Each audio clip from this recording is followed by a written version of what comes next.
Hello everybody, welcome back to Cure for the Common Game. Today we have the Mimeoplasm. Mimeoplasm? However. Anyway, this was requested by the Foundation of MTG, so here we go. Now, just built this, have not had a chance to play it, just tried to, extrapolate from my crazy mind. So, obviously we are going to be playing a little bit on the creature heavy side, but we don't really care about casting them. Now, it's a bonus if we can cast them, obviously. However, if we cast them and they die, they go to the graveyard, and that's where we want them anyway. So you get to exile two creatures from anybody's graveyard. Now, it's really cool to be able to use your opponent's creatures, but you can't really bank on it. So we're going to bank on.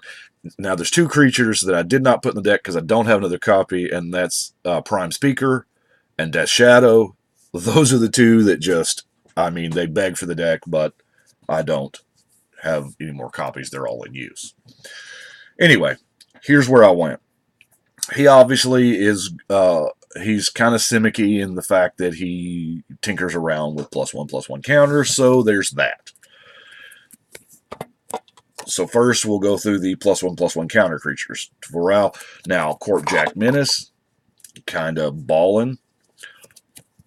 Vulturous Zombie, Gerard, Realm Seekers. All of those would be great to either have in play or, do your thing with it. Now, this may be the only deck I've ever built that has both the Thief of Blood and the Bane of Progress. Now, Mimeoplasm enters play as a copy of one of those two creatures. So if you can interplay as a copy of Bane of Progress or Thief of Blood, that's going to put an amazing amount of +1 counters on it. And then the other creature that you chose, its power, is going to put that many +1 counters on it. So either way, your Mimeoplasm is going to end up being ridiculously huge. Now, like, say you did the Bane of Progress as the one you're going to copy, and then you chose, like, Doomgate to get the +10 +1/+1 counters. So that kind of... Now, Splinter Fright is another one. It has trample, and it gets bigger for the amount of dead guys you have, and it just keeps growing because it keeps milling you, which is, in this deck, is amazing. Now, Force of Savagery is the card we definitely don't want to cast. We want to ditch this as soon as possible. We'll get to the filling the graveyard step later. But this is one that you're going to, either pick is going to be fine with Force of Savagery. Because you're either going to, if you copy it, you're going to get that 8 power. It's not going to die because you got these other +1 counters that are being added. Or, if you really want the other creature ability, you can put 8 counters on it. So, Force of Savagery, nice slot for the deck. Thunderfoot Baloth. There's no reason, to not run it. By the way, I found this in a quarter box. Gaze Revenge, here again, good for both sides. It either has haste and, non-green hexproof, if you will, or 8 counters. Now, the Fleeting Image, yeah, last card you expected, I'm sure. Flying, so it's good evasion, and if you get a better graveyard scenario, if your opponents somehow have better creatures than what you've more or less imprinted on the Mimeoplasm, you can just bounce the Mimeoplasm to your hand because it's a copy of this, and then recast it, getting the 2 triggers again. Pretty much the same thing for the Merkle Pretender. Now, I didn't go like with the, what's that broken blue bounce guy? The Deadeye. Didn't go with the Deadeye because I only have so many Deadeyes, and they're all in use in like really good Deadeye decks, and it is kind of one of the most hated cards. Something about Deadeye just makes you a target. And it's not something you're going to want to do a whole bunch of times every turn anyway, just on a once or twice occasion. Terastodon, also good on both sides of Mimeoplasm.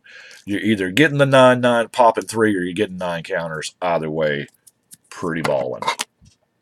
Chameleon Colossus has a really, really cool ability there. So getting the 4/4 and making it big as all hell, you know, pretty nice. Groundbreaker. You're just getting the 6 counters. Now, you're not going to copy it, obviously, but to get the 6 counters is not bad. Ewitch, just more or less a utility card, and you play Ewitch, you get something back. If it dies, you potentially have another use of it. If you just need to make Mimeoplasm a copy of the Eternal Witness, that's fine. 2/1. Hopefully you've got something ridiculous to put a ton of counters on it to get a second use out of it. I don't foresee that happening. It's just, Eternal Witness is good. Pestilence Demon is a 7/6 flyer. This is great. Yeah. Thrune. 4/4 hexproof kind of thing, It's not bad. Icefall Regent when it comes into play. So now Mimeoplasm does enter the battlefield as a copy, so enter the battlefield effects will trigger. This is more or less an okay enter the battlefield, but it's on a 4-power flyer. So Fungal Shambler. It does the things you want it to do. I mean, it's 6 power and trample, and then you get to draw, and they discard, so the chance of you getting, you're digging closer, and they're ditching. Maybe they're ditching big creatures that they can't cast yet, and it's all upside. Avatar of Woe. This is not. I mean, Avatar of Woe is just a good card anyway. I mean, yeah, 8 mana is kind of the only downside. Tap destroy a creature. It's got fear. Is that Menace now? No, Menace is 2 creatures. Anyway, but 6 power, not bad. Now this guy I put in there something but 6 power, trample hexproof. This is a good copy. Trample hexproof and then choose something else to get your counters. Maybe you're choosing the old Simic Sky Swaller to get your counters, or hell, this has got flying and trample, so that's even better to copy. Now, if you've just got to one-shot somebody, maybe they've already taken some commander damage, maybe you've worked out something to where the Mimeoplasm is going to come into play above 21 power, Timbermare's your guy. Comes into play, taps everything else. And it has haste. And the echo part is actually beneficial because I don't know that you're going to want the Timbermare hanging around after that hasty turn. So, or your Timberplasm, rather. You can not pay the echo. It'll go back to the command zone, recast it, get the triggers again, and there we go. Now, Progenitor Mimic, kind of, I don't know.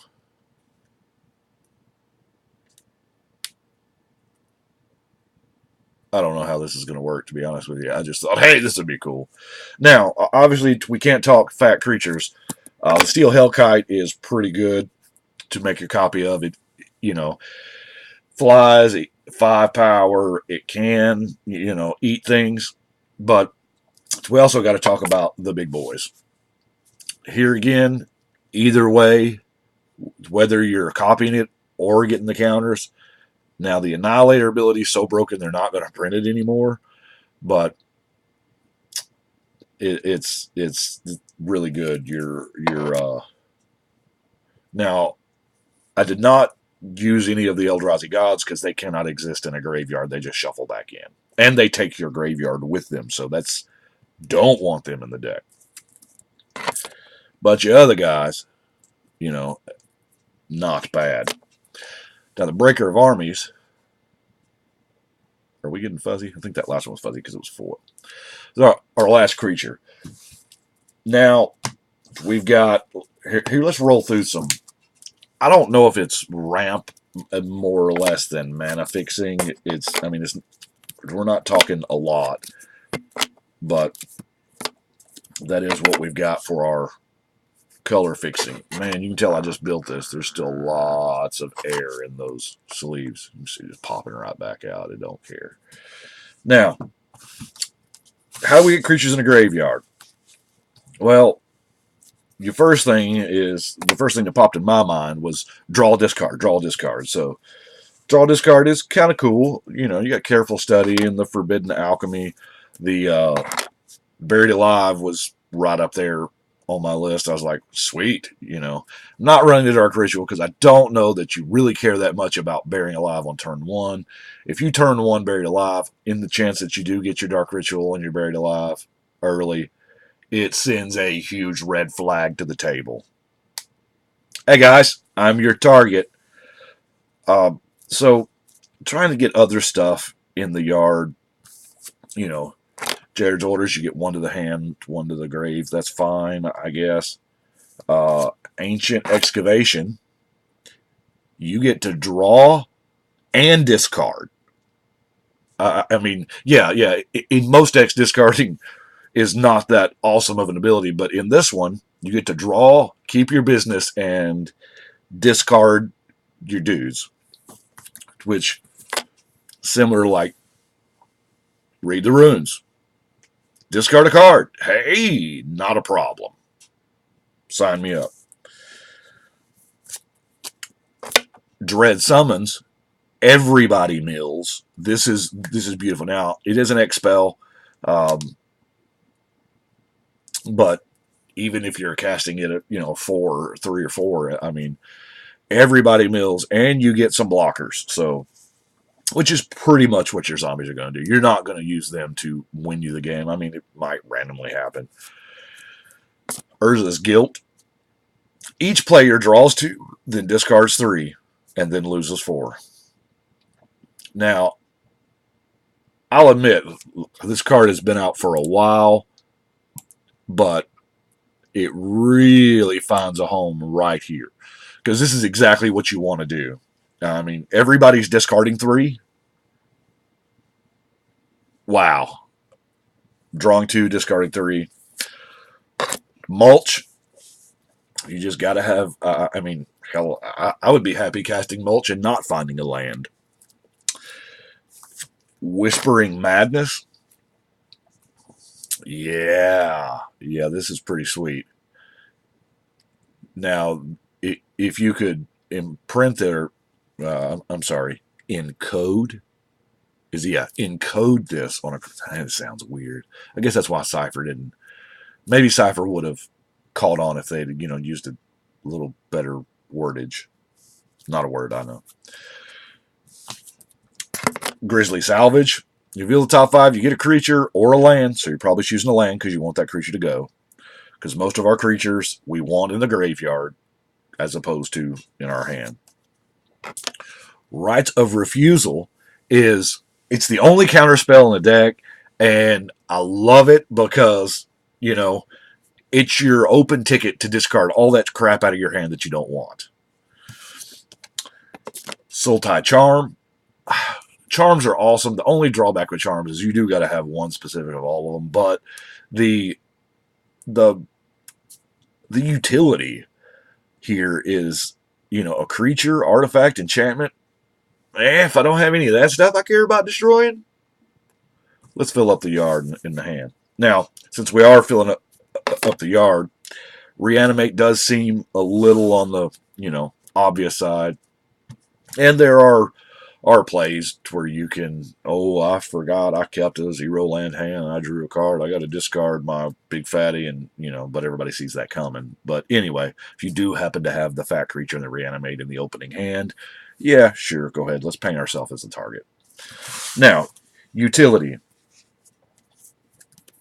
I'm running Unexpected Results just because. I mean, you're either going to get a land or I don't know. It may come out. It is kind of fun. I don't know. Double meat, double cheese. Drawing and playing more land is going to ramp you out to getting your dude faster. Putrefy is kind of, some spot removal. Now, do have some board wipes. Decree of Pain. Here, let's get this a little closer so we can see the name. Kindred Dominance. Obviously, we're going to choose whatever our Mimeoplasm has copied. Don't choose Ooze because it's not an Ooze when it becomes a copy of something. Extinguish All Hope. Crux of Fate.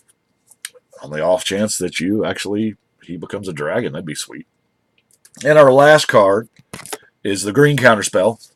More or less, it's not really a counterspell, but you let somebody try to Wrath of God, and it's a counterspell. Except you get the cool part of the Wrath of God, which everybody else's stuff dies. Anyway, that's what I've got for the Mimeoplasm. I am kind of itching to play this deck. I really, really like it. Well, that's all I've got. I do appreciate you watching. Y'all let me know what you think. Right now, we're going to shuffle and cut.